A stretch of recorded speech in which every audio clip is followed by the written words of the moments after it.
สวัสดีค่ะสวัสดีครับก็คลิปนี้นะคะจะเป็นคลิปแรกที่เราจะทำเป็นแบบแนวพอดแคสต์นะคะก็หวังว่าทุกคนจะชอบนะอันนี้ก็ลองดูว่าเป็นยังไงนะทุกคนเพราะว่าคือหลังจากที่ทำช่อง TikTok มาแล้วใช่ไหมคะก็จะมีหลายๆคำถามที่แบบว่าคนถามเข้ามาเกี่ยวกับเรื่องแบบการกินการนอนของน้องคิรินอะไรอย่างเงี้ยแล้วก็แบบว่าเคล็ดลับการเลี้ยงลูกของบ้านเรานะคะก็เลยรู้สึกว่าเรื่องพวกเนี้ยบางเรื่องอะมันแบบว่า detail ค่อนข้างเยอะ ม้ากับป๊าก็เลยรู้สึกว่างั้นเราแบบมานั่งอัดพอดแคสต์ให้แบบฟังกันแบบสบายๆแล้วก็ฟังกันได้แบบเรื่อยๆดีกว่าอะไรเงี้ยเพราะว่าเรา2คนเองก็ชอบฟังพอดแคสต์เหมือนกันก็เลยรู้สึกว่าน่าจะดีกว่า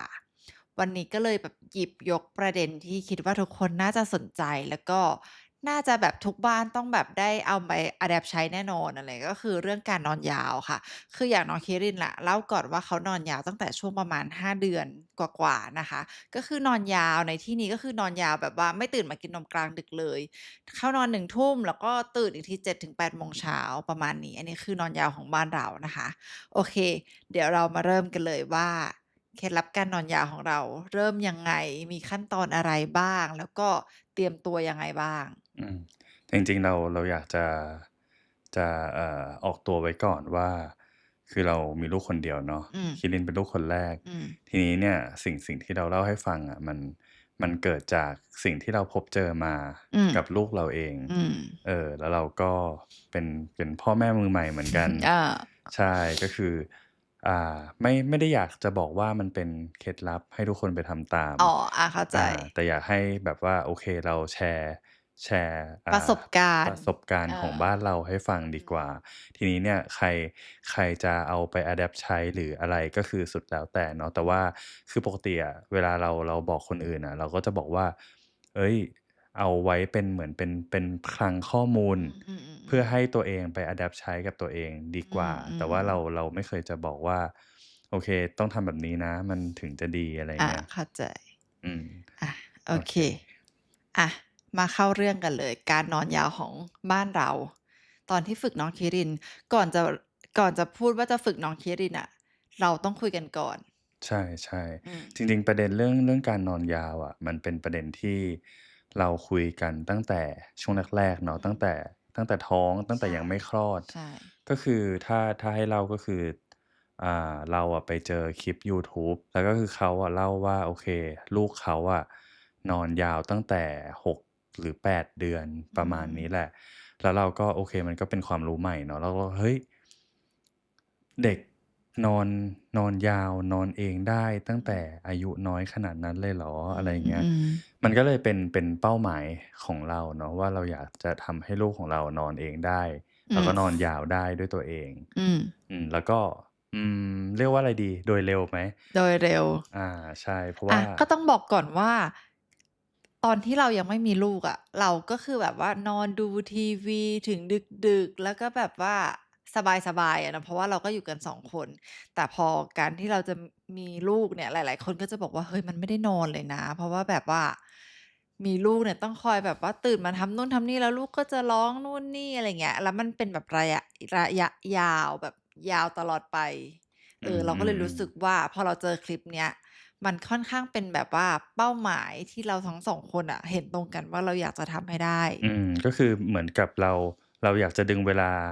บางส่วนหรือแค่ตอนนอนเนี่ยอืมดึงออกมาที่เราแบบใช้ได้เต็มที่อืไม่ต้องแบบมๆๆคอยคุยกันเงียบอืมๆปิดไฟมือืดๆอะไรอย่างเงี้ยมก็คือเหมือนเป็นเวลาพักผ่อนของพ่อแม่นั่นเองอืมใช่สำหรับการนอนของน้องคิรินเรื่องการนอนยาวก็คือของบ้านเราเนี่ยแบ่งออกเป็นประมาณ3เฟสอืมมีเฟสอะไรบ้างอ่าเราอาจจะแยก3เฟสเป็นไปตามพัฒนาการการนอนของคิรินแล้วกันอืมก็คือเฟสแรกเนี่ยมันจะเป็นเฟสตั้งแต่แรกเกิดเนาะเพราะว่าทารกแรกเกิดเนี่ยเราจำเป็นจะต้องปลุก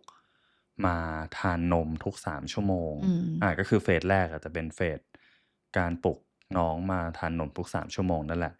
ต่อไปเฟสที่2อืมจะเป็นช่วงอ่า การลดรอบในการกินนมอืมแล้วก็เพิ่มระยะเวลาการนอนอืม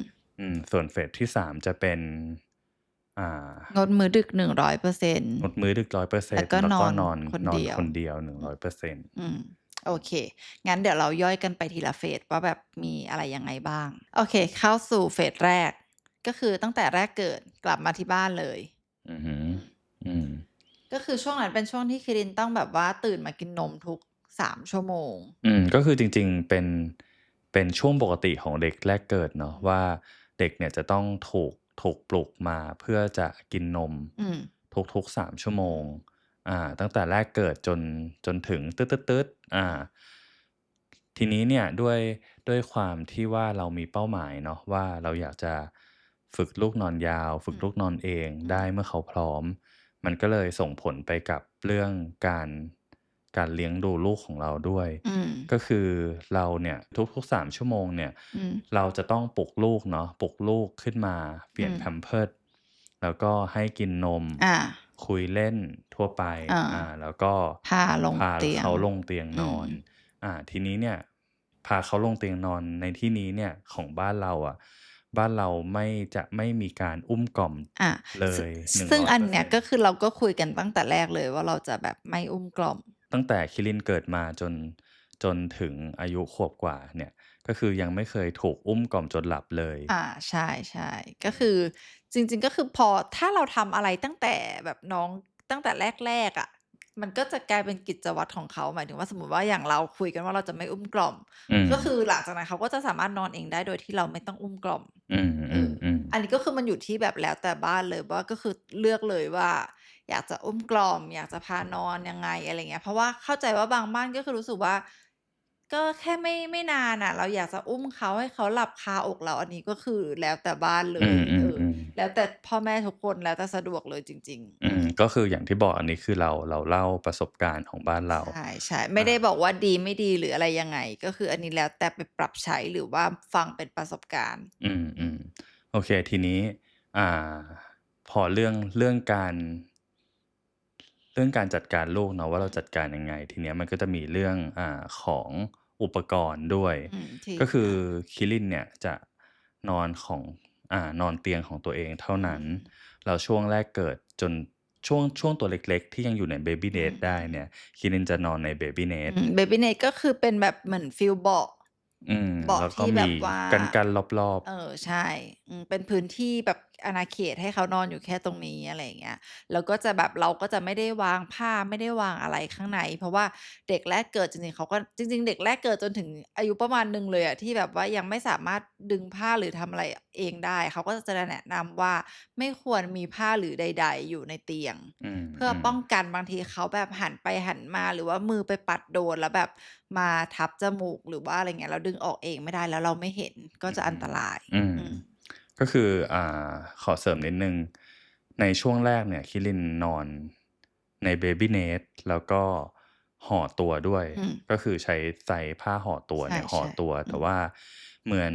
เรามีปัญหาว่าแบบลูกแบบดิ้น แล้วก็ผ้าห่อตัวหลุด แขนจะอย่างงี้ออกมาตลอด ใช่ เราก็เลยเปลี่ยนเป็นถุงนอนที่มันคลุมแขนด้วย เข้าใจว่ามันเรียกว่าอะไรนะ Swaddle คือมันจะรัดแขนแบบนี้ ใส่เข้าไปแล้วก็จะรัดแขนแบบนี้ ทีนี้พอใส่ถุงนอนอันนี้เนี่ย เราก็คือทั้งตัวจะโผล่มาแค่หัว แล้วก็ตัวที่เหลือกับแขนน่ะก็อยู่ในถุงหมดเลย ใช่ ก็คือตั้งแต่เราใช้อันเนี้ย เรารู้สึกว่าลูกหลับง่ายขึ้น ตื่นยากขึ้น ใช่ ก็คือไม่สะดุ้งไม่ผวา คือเด็ก เรียกว่าน้อยลงแล้วกัน คือเด็กแรกเกิดอะ โดยส่วนมากเลยคือเขาจะผวาง่าย เหมือนนิดหนึ่งเขาก็จะแบบอะไรอย่างเงี้ย ผวาแบบบ่อย ก็คือพอเราใส่เนี่ยเรารู้สึกว่าเขาแบบผวาน้อยลง เหมือนมันเป็นท่าที่แบบว่าเขาโอเค อะไรอย่างเงี้ย เพราะคนที่เขาออกแบบมาเขาก็ต้องศึกษามาแล้วแหละเนาะว่ามันแบบเป็นท่าที่เด็กโอเค ใช่ แล้วก็มันจะเป็นเรื่องความปลอดภัยด้วย พออยู่ในถุงท่านั้นน่ะ ก็คือน้องจะกิ้งไปไหนไม่ได้แน่นอน ซึ่งจริงๆ เด็กท่าแรกเกิดกิ้งไม่ได้อยู่แล้วแหละ ไม่กิ้งอยู่แล้ว แล้วก็อีกอันหนึ่งก็คือ เรื่องอุณหภูมิ ก็คือต้องบอกก่อนว่าบ้านเรานอนแอร์เย็นมาก ใช่ ๆ แอร์แบบเปิด 21-22 องศาเลย ทีนี้น้องมา มันแค่สัปดาห์แรกเท่านั้นแหละที่เราไปนอน 27 แต่พอหลังจากที่เราได้ถุงนอนได้อะไรมา เราก็เปิดแอร์เย็นเหมือนเดิม ใช่ ก็คือเราก็เลือก ตอนเราเลือกซื้อถุงนอนเราก็ดูด้วยนะว่ามันแบบว่ากันอุณหภูมิได้ที่ประมาณเท่าไร ใช่ เพราะว่า คือแบบถ้าพ่อแม่นอนไม่หลับเหงื่อแตกพรากอะไรเงี้ยมันก็ไม่ได้อะมันก็ต้องแบบไปด้วยกันใช่ไหม อาโอเคก็คือมีเรื่องเตียงของตัวเองเรื่อง Baby Net เรื่องถุงนอนแล้วก็เราไม่แน่ใจว่ามันเป็นปัจจัยหนึ่งไหมนะแต่ว่าเราคิดว่าการที่ห้องแอร์เย็นเนี่ยทำให้เด็กหลับหลับได้สบายหลับสบายด้วยเอออืมทีนี้ก็คือเฟสแรกก็น่าจะประประมาณนี้มาเนาะณนี้เนาะอืมอืมทีนี้เราจะรู้ได้ยังไงว่ามันจะไปเฟสถัดไปอืมเฟสถัดไปก็คือเราจะรู้ต่อเมื่อหมอเป็นคนบอกเราอืมว่าโอเคน้องน้ำหนักตัวดีกินนมต่อวันได้ดีทีนี้อ่าหมอก็จะบอกเราว่าโอเคถ้าอย่างงั้นตอนกลางคืนเนี่ยถ้าน้องไม่ร้องมาจะกินนมเนี่ยคุณพ่อคุณแม่ไม่ต้องปลุกน้องมากินนมแล้วนะอืมคือเขานอนยาวก็คือปล่อยเขานอนยาวได้เลยอืมก็คือพอได้สัญญาณเนี้ยก็คือจะเข้าเฟส2อืมอืมซึ่งของคิรินน่ะจะเข้าเฟส2ช่วงตอนที่คิรินประมาณ3เดือน ก็คือไปหาหมอรับวัคซีนรอบที่2เนาะใช่อืมคือครั้งแรกของคิรินน่ะที่ไปหาป้าหมอก็คือตอน2เดือนอืมแล้วก็ไปอีกทีตอน3เดือนอืมเออก็คือตอนที่ไปหาตอนครบ3เดือนน่ะก็คือป้าหมอบอกว่าโอเคน้ำหนักดีอะไรตามเกณฑ์นนมที่กินอะไรในแต่ละวันก็คือโอเคก็เลยให้นอนยาวได้ไม่ต้องปลุกขึ้นมากินนมแล้วอาตอนนี้คิรินก็เลยเข้าสู่เฟสที่2ขอแย็บกลับไปเฟสแรกนิดหนึ่งอืมเฟสแรกเนี่ยมันเป็นการปรับพฤติกรรมอืมของพ่อแม่แล้วก็ของลูกเนาะว่าอืมเรา treat ลูกยังไงเราจะเลี้ยงเขาแบบไหนอืมส่วนเฟสที่2เนี่ยจะเป็นการอ่าเพิ่มชั่วโมงนอนอืมแล้วก็ลลดจำดมื้อดึกนวนมื้ออืมอืมทีนี้เพิ่มเพิ่มชั่วโมงนอนลดจำนวนมื้อเนี่ยอืมมันเป็นยังไงก็คือจากที่หมอให้สัญญาณมาแหละว่าถ้าน้องไม่ตื่นมากินนมเราไม่ต้องปลุกทีเนี้ยมันก็จะมีโอกาสที่นาฬิกาพุง3ชั่วโมงตื่นเหมือนเดิมเออ ก็คืออันเนี้ยทุกคนก็จะเจอว่า3ชั่วโมงหิวแล้วอืเพราะว่ามนมได้ออละชั่วโมงอะไรประประมาณนี้ มาณนั้นใช่ทีนี้สิ่งที่เราปรับเพิ่มจากที่หมอบอกว่าไม่ต้องปลุกเนี่ยอืมก็คือเราให้นมเขาในรอบช่วงกลางคืนเนี่ยเพิ่มด้วยก็คือมื้อดึกไม่ว่ากี่โมงก็ตามมื้อดึกมื้อแรกเนี่ยเราจะเพิ่มนมให้เขาอืมครึ่งออนอืมจนมากที่สุดคือ1ออนอืมสมมุติว่ามื้อดึกกิน2ทุ่มเที่ยงคืนตี3อืมก็คือจะเพิ่มครึ่งออนหมดเลใช่ยหรือเพิ่ม1ออนหมดเลย สมมุติปกติกลางวันกิน4ออนก็คือมื้อดึกก็จะเป็น4ออนครึ่งใช่แบบนี้มื้อดึกทุกมื้อจะเป็น4ออนครึ่งอืมเพื่อเพื่อให้เขามีนมในท้องมากขึ้นอืมแล้วก็เหมือนกับตื่นช้าลงอืมประมาณนี้ใช่ทีนี้เนี่ยจากพอเราทำอย่างนั้นเนี่ยพัฒนาการจากที่นาฬิกาพุงปลุกทุก3ชั่วโมงอืมก็จะขยับเป็น3ชั่วโมงครึ่งเป็น4ชั่วโมงอืมอืมแล้วก็เหมือนจะค่อยๆลดมาเรื่อยอืมๆจนเหลือคืนละ2มื้อใช่ก็คือรอบประมาณเที่ยงคืนกับตี4อืม เออซึ่งน่าจะใช้เวลาประมาณเดือนหนึ่งที่มาเหลือ2รอบก็คือเที่ยงคืนกับตี4ก็คือช่วง4เดือนใช่ๆแล้วก็หลังจากนั้นก็คือพอช่วงนั้นน่ะมาม่าก็เริ่มคุยกับป๊าป๊าแล้วว่าเราเริ่มอยากจะลดมื้อดึกแล้ว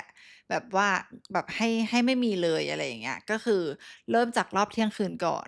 ก็คือจะลดทีละรอบอะไม่ได้จะลดพร้อมกัน2รอบงั้นเอารอบเที่ยงคืนก่อนแล้วกันก็คือคุยกันว่างั้นตอนที่คิรินตื่นอะก็คือจะไม่ให้นมรอบเที่ยงคืนแล้วมาม่าก็จะแบบไปแบบลูบๆคุยกับเขาแล้วก็แบบพาเขานอนต่อแต่ว่ามาม่าก็จะไม่ได้อุ้มขึ้นมานะคะก็คือมาม่าก็จะแบบเข้าไปหาเขาแล้วก็คุยกับเขาเบาๆแล้วก็พาเขานอนต่อที่เตียงเลยแล้วก็พอเขาหลับก็ใช้เวลาแบบไม่ได้หลายวันขนาดนั้นนะก็คือเหมือนเขาก็แบบว่าเริ่มรู้ว่ารอบนี้เขาจะไม่ได้กินอะไรอย่างเงี้ยเขาก็เหมือนชินไปแล้วก็ไม่ตื่นมารอบเที่ยงคืนอืมอืมอันนี้ขอขขอเสริมนิดหนึ่งก็คือการที่เราจะหักงดมื้อลูกอะอืมงดมื้อเด็กเนี่ยเราจะต้องคำนวณปริมาณนมที่เด็กต้องการต่อวันด้วยนะอาๆๆสมมุติว่าอันนี้ตุ๊กตานะเราจำตัวเลขไม่ได้อาๆๆสมมุติว่าเด็กต้องการวันละ16ออนอืมถ้าเราคำนวณแล้วกลางคืนเหลือแค่2มื้ออะเท่ากับว่าเราต้องทำยังไงก็ได้ให้อ่า 9โมงเดี๋ยวนะ9 12 15 6 1818 4ตะกี้เป็น4รอบใช่ไหม4รอบบวก2รอบเป็น6รอบอืม6รอบเนี่ยต้องได้เท่าไรนะ16 ออน16ออนเอาเป็นหารง่ายๆ18ออนแล้วกัน18 ออน18ออนก็คือน้องต้องกิน6 3 18ก็คืออย่างน้อยมื้อละ3ออนอืมหรือว่าแล้วแต่จัดสรรเลยแต่ว่านมที่ต้องได้ต่อวันน่ะก็คือต้องถึงโดสด้วย ใช่ๆก็คือสมมุติถ้าเราลดมื้อดึกเราก็อาจจะต้องเอานมของมื้อดึกเนี่ยไปหยอดใส่มื้อกลางวันย่อยเข้าไปหรืออย่างที่หม่าม้าบอกว่าจะไม่ให้กินรอบเที่ยงคืนแล้วอะอืมไอ้รอบสุดท้ายก่อนนอนน่ะจากที่เพิ่ม1ออนก็เลยเพิ่มเป็น2ออนมั้งถ้าจำไม่ผิดอาๆๆคุ้นๆอาจจะแต่ว่ารอบตี4จะไม่ได้เพิ่ม2ออนนะใช่จะเพิ่มแค่อๆๆอนเพราะว่าเดียวมันก็คือเป็นระยะแบบว่าเดี๋ยวก็เช้าแล้วอะไรอย่างใเงี้ยช่ๆก็คือแล้วพอตอนนั้นคิดดินประมาณ5เดือนก็คือป้าหมอเริ่มให้กินข้าวแล้วอืมอาทีเนี้ยมันมีจุดเปลี่ยนอยู่ตรงนี้ก็คือพอหลังจากที่เริ่มกินข้าวตอนนั้นม่าก็คุยกับป๊าว่าโอเคเดี๋ยวกะว่าจะเลิกมื้อตี4แล้วตอนนี้ก็คือไม่มีรอบเที่ยงคืนเลยนะคะคือมีรอบตี4รอบเดียวเลยก็เลยคุยกันว่าโอเคเดี๋ยวจะเลิกตี4แล้วแล้วก็พอคิรินเริ่มกินข้าวไปได้ประมาณแบบสักสัปสัปดาดาห์หนึ่งห์หนึ่งอืมก็คือแบบพอเขาเริ่มกินคล่องขึ้นกินเก่งขึ้นรอบตี4เขาก็ไม่ได้ตื่นมากินนมเลยคือแบบว่าอยู่ดีๆก็ไม่ตื่นเองมายังไม่ได้ทันจะแบบว่าไปฝึกเลยอะไรอย่างเงี้ยก็คือเขาก็ไม่ตื่นขึ้นมากินอืม อันเนี้ยม่ากับป๊าก็เลยคุยกันว่ามันน่าจะมีจุดเปลี่ยนตรงนี้ใช่อาจจะเป็นจังหวะที่น้องมาเริ่มกินข้าวด้วยเพราะว่าต้องเล่าก่อนว่าคิรินเนี่ยกินข้าวตอน5เดือนเนาะอืมแล้วก็เราก็คุยกับหมอแหละเราก็ถามหมอแบบเราสงสัยอะว่าเด็ก5เดือนกินข้าว1มื้อใช่ไหมครับแล้วต้องให้กินปริมาณเท่าไร อืม แล้วก็คือเหมือนหมอแบบหมอตอบไปก่อนอะเหมือนกับว่าทำไม่ได้หรอกมันยากอะไรประมาณเนี้ยหมอก็บอก4ออน4ออน120 ml ฟีลเหมือนกินนมมื้อหนึ่งอะใช่เออๆแล้วก็คือกลายเป็นว่าคิรินน่ะทำได้ในสัปดาห์ที่2ก็คือกินหมด120 ml ใช่กินแล้วหมดอะแล้วทุกคนเข้าใจว่านม4ออนอะมันคือมันกินง่ายกว่ากินข้าว4ออนอะนึกออกเปล่าเพราะว่านมมันก็คือแบบเหมือนกินน้ำอะไรอย่างเงี้ยใเออช่ๆๆ อึ้งมากว่าลูกกินหมดแล้วก็มันก็เลยไปแบบเวลามันก็คาบเกี่ยวกันพอดีกับที่ลูกแบบไม่ตื่นตอนมาตี4กินนมแล้วเออก็เลยคิดว่ามันอาจจะมีจุดเปลี่ยนตรงนี้อาจจะมีจุดเชื่อมโยงกันหรือเอเปล่าอที่แบบลูกกินข้าวพอดีๆแล้วก็กลางคืนเขาก็เลยแบบไม่ค่อยหิวอืมอันนี้แม่ๆคนไหนที่แบบมีประสบการณ์คล้ายๆกันมาเมนต์ไว้ได้นะคะจะได้แบบว่า เรียกว่าไงดีคนอื่นเขาจะได้แบบเอาไปปรับใช้เพื่ออืเป็นแบบว่าจะเลิกมๆๆมื้อดึกแล้วก็กำลังกินข้าวพอดีอะไรเงี้ยมันอาจจะมีใช่ ส่วนร่วมกัน แล้วแล้วที่ที่อยากจะบอกคือมันค่อนข้างเสริมกันเพราะว่าเท่ากับว่าคิรินน่ะกินนมมื้อสุดท้ายตอนทุ่มหนึ่งแล้วก็มากินข้าวเช้าเลยอืมตอน9โมงอืมเหมือนกับว่าก็คือน้องแบบฟาสติง14เพราะบ้านเราอะไม่ได้แบบไม่ได้ให้นมรอบแบบ6โมงเช้าอะไรเงี้ใยไม่มีช่ก็ๆไม่มีคือไปกินข้าวเลยก็คือเหมือนแบบฟาสติง12-14ชั่วโมงเลยแล้วก็หิวเลยมามื้อแรกต้องกินข้าวก็คือกลายเป็นว่าคิรินก็เลยกินข้าวแซ่บเอกินอข้าวอร่อยกินข้าวก็อาจจะได้เยอะเกี่ยว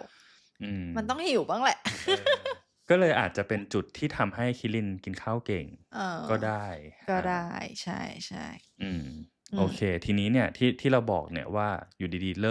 อืมเลิกไปแล้วเลยกลางคืนไม่ตื่นมากินนมแล้วอืมก็คือเท่ากับว่าเราเข้าเฟส3เต็มตัวอืม อืมซึ่งก็คือนับว่าเข้าเฟส3ช่วงประมาณ5เดือนกว่าๆเข้าเฟส3เข้าสู่เฟส3เฟส3ของเราก็คือคิรินนอนคนเดียว100%แล้วก็งดมื้อดึก100%อร์เซ็นต์อืมอืมต้องบอกก่อนว่าถึงตอนแรกคิรินจะนอนด้วยกันกับเราในห้องอืมแต่ว่าคิรินจะไม่เห็นเราอืมไม่เห็นๆๆเราเด็ดขาดไม่ได้ยินเสียงเราอืมก็คือ มีในเตียงเนี่ยตอนนั้นเข้าใจว่ายังอยู่ใน Baby Nest อยู่อืแล้วนอก ม Baby Nest ก็จะมี bumper ที่ไว้บังสายตาด้ซึ่วยงจริงๆมันเป็นการกระแทกแต่ว่าก็คือมันเป็นทึบลูกก็จะแบบมองผ่านออกมาไม่เห็นเราอยู่แล้วใช่ก็คือลูกไม่ได้นอนเราแล้วก็หลับสบายใจอะไรเเงี้ยออลูกนอนมองเพดานแล้วก็หลับไปด้วยๆใช่ตัวเองอาอาทีเนี้ยพอลูกไม่ตื่นแล้วเราก็รื้อเตียงในห้องเลยรื้อเตียงคือคิรินน่ะจะมีห้องของตัวเองอยู่อาข้างล่างแล้วก็มีห้องของเราก็คือมีเตียง2อันมีอา เตียงอยู่ห้องป๊าๆม้าๆแล้วก็อีกเตียงหนึ่งก็จะอยู่ห้องตัวเองใช่ๆแล้วก็คือตั้งแต่ช่วงที่เอ่อช่วงคาบเกี่ยวว่าตื่นไม่ตื่นจนไม่ตื่นเนี่ยก็คือช่วงนั้นน่ะคิรินมีไปนอนห้องตัวเองบ้างเพราะว่ามีช่วงที่คุณย่ามาช่วยเลี้ยงอืมก็คือจะมีประมาณสัก4สัคืปดาห์ละนต่อ4คืน4คืนต่อสัปดาห์อาที่นอนห้องตัวเองที่มีคุณย่าอยู่ด้วยอืมแล้วก็อีก3คืนมานอนห้องเราอืมทีนี้เนี่ยพอคิรินไม่ตื่นแล้วตอนกลางคืนเรารื้อเตียงในห้องเราออกเลยอืมก็คือเราไม่ได้อยากจะย้อนกลับพัฒนาการหรือว่าเรื่องจิตใจของเราด้วยแหละอาว่าโอเคๆๆมานอนกับแม่เออมาอะไรเงี้ยอาก็คือรื้อเตียงเลยยังไงลูกมานอนกับเราไม่ได้แน่นอเอนอและเราจะไม่ให้ลูกนอนเตียงเดียวกับเราแน่เอนอนอๆอืมก็เข้าพอเป็นเฟส3ปุ๊บคิรินไม่ไม่ตื่นกลางคืนแล้วเราก็เลยคิรินก็เลยได้นอนห้องตัวเองอืม100%อืมแล้วก็ในช่วงเนี้ยก็คืออ่าสักประมาณเดือนหนึ่งหรือ2เดือนเนี่ยแหละแล้วก็ไม่ได้ให้คุณย่ามาช่วยแล้วอืมก็คือเท่ากับว่าในเฟส3เนี่ยคิรินไม่ได้ตื่นกลางดึกแล้วแล้วก็คิรินนอนอยู่ในห้องคนเดียว100%อืมอืมทีนี้พอเราพูดอย่างงี้เนี่ยเราก็เลยต้องเล่าเรื่องความปลอดภัยด้วยเพอืราะว่ามการที่เราจะปล่อยให้ลูกอยู่คนเดียวในห้องแล้วก็ไม่มีใครดูอะเนาะอืมมันก็ต้องมีความปลอดภัยมากระดับหนึ่งอืมทีนี้เนี่ยอาจจะเริ่มตั้งแต่ในเตียงก่อนอา ที่บที่เราอกว่าเราบอกไปว่าก็คือเด็กเล็กไม่ควรจะมีของในเตียงเพื่อแบบหลีกเลี่ยงแล้วก็ป้องกันไม่ให้บางทีเขาแบบว่าเอามาคลุมหน้าหรือว่านอนคว่ำแล้วไปอุดจมูกหรืออะไรอย่างงี้ก็คือในเตียงอะจะต้องไม่มีเราก็จะไม่มีผ้าห่มไม่มีอะไรอย่างงี้ด้วยเป็นเตียงเพราะว่าล้นๆคือซึ่งจริงๆวัยตอนเนี้ยคิดว่าอาจจะมีผ้าห่มได้แล้วนะขวบหน่อยๆแต่ว่าเราก็ยังไม่สบายใจเพราะว่าเราก็ให้เขานอนคนเดียวเราก็เลยเลือกจะใส่เป็นถุงนอน อืมซึ่งถุงนอนเนี่ยก็คือแขนกับขาจะออกมาอืมแต่ที่ตัวจะมีถุงนอนอืมเพื่อเพิ่มความอบอุ่นอืมแทนผ้าห่มอือืมมเวลาเขานอนดิ้นนอนม้วนหน้าม้วนหลังเพราะว่าคิรินนอนม้วนไปทั่วทั้งเตียงเลยค่ะทุกคนก็คือ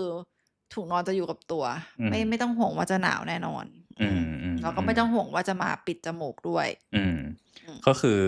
ถุงนอนเป็นช่วยเรื่องความอบอุ่นเนาะอืมแล้วก็ความสบายใจอืมแล้วก็ในเตียงเนี่ยก็คือมีหมอนใบเดียวอืม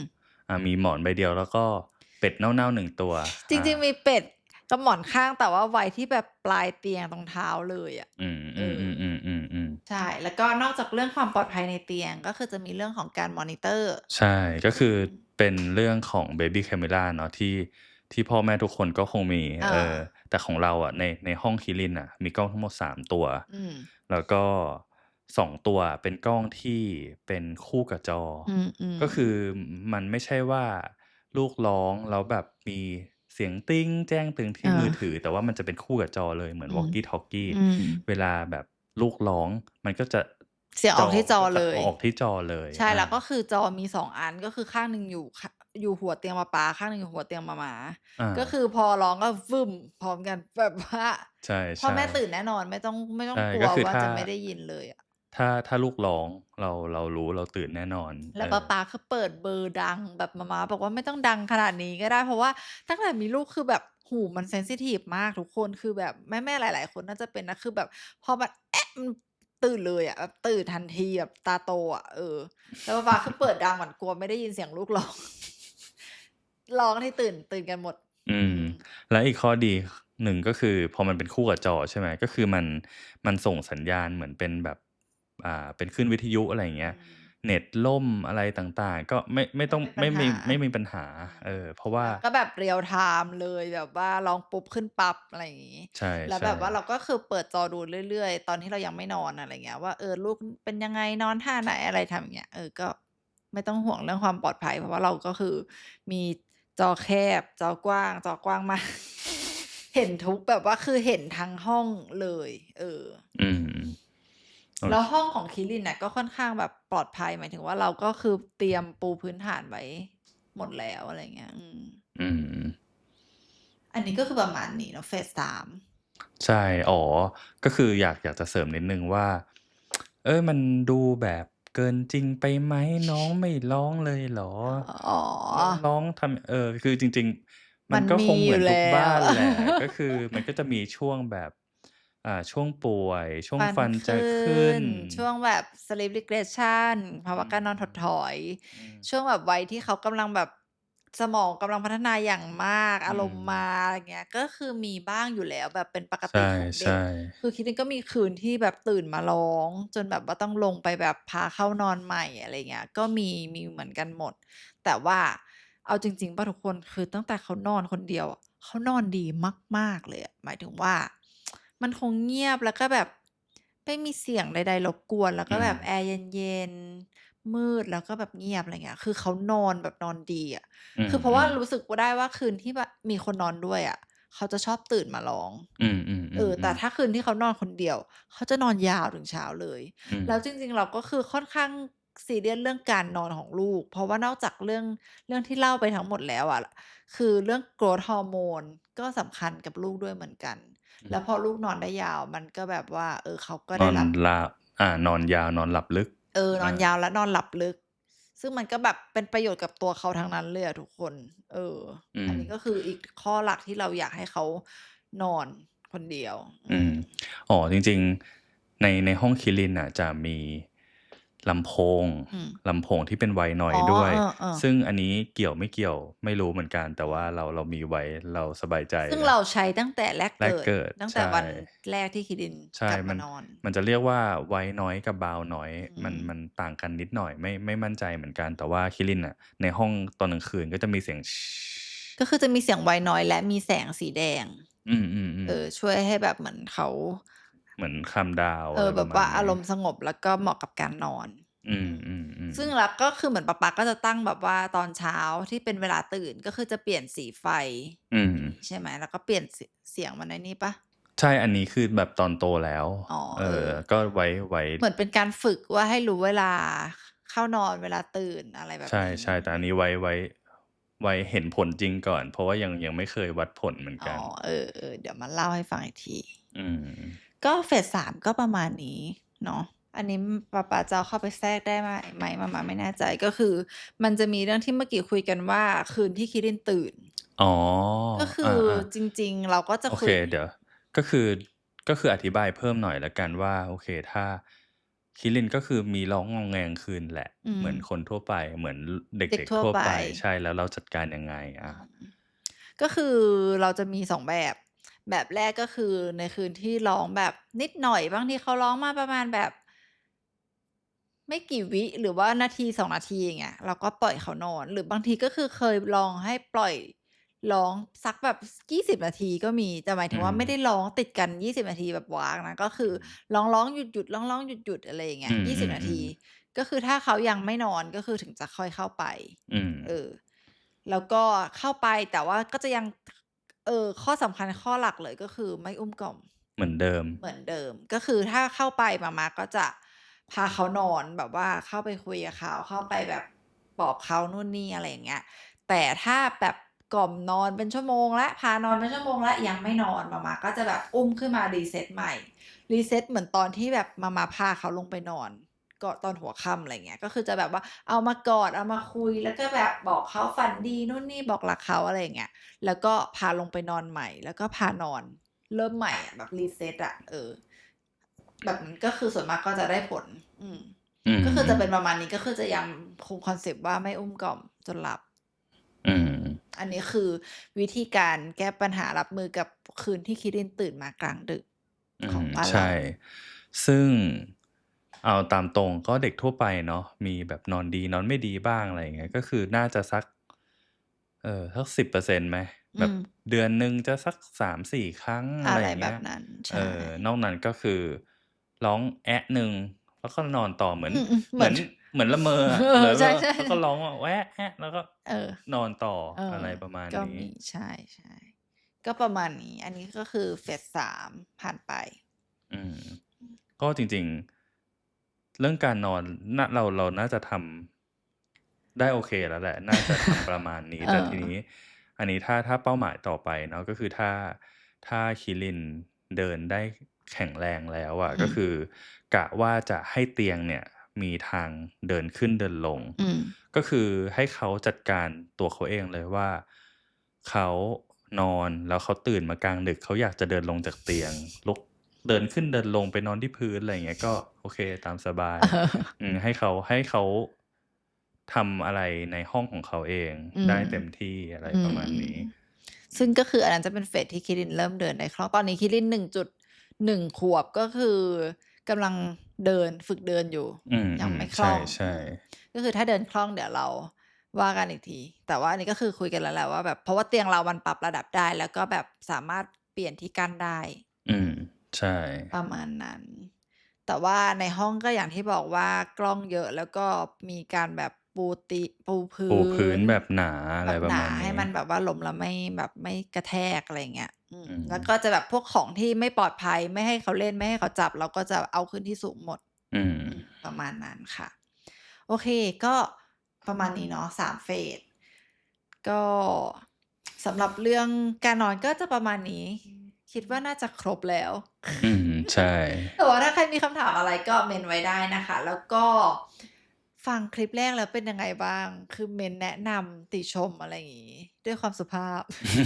ได้เลยนะคะ ก็คือเอาจริง ๆ เราก็มือใหม่ในการทำพอดแคสต์ เพราะว่านี่ก็คือครั้งแรกเหมือนกัน ใช่ แล้วเราก็ยังเป็นพ่อแม่มือใหม่ด้วย ใช่ อย่างที่บอกอันนี้คือการเล่าประสบการณ์ อา เราจะไม่เคลมว่าสิ่งนี้คือสิ่งที่ดีที่สุด ถูกต้อง อันนี้คือเล่าประสบการณ์ ก็เนาะประมาณนี้ค่ะ ชอบไม่ชอบ หรือว่าอยากให้ปรับตรงไหน เสียงดังไป เสียงอะไรยังไง ภาพเป็นยังไง คอมเมนต์คุยกันได้เลยนะคะ แล้วเดี๋ยวไว้เจอกันคลิปหน้านะ แบบคลิปหน้าคิดว่าน่าจะเป็นเรื่องกินไหม? เรื่องกิน เพราะว่าเอาจริง ๆ ของคิรินเนี่ย กินกับนอนก็คือแซ่บมากนะทุกคน คิดว่าเรื่องกินน่าจะแบบมีเรื่องให้เล่าเยอะมาก ๆ โอเคค่ะ สำหรับคลิปนี้ก็ประมาณนี้นะคะ ไว้เจอกันคลิปหน้านะ ขอบคุณนะคะ ครับ ขอบคุณครั สวั บ สดี สวัสดี คค่รัะ บ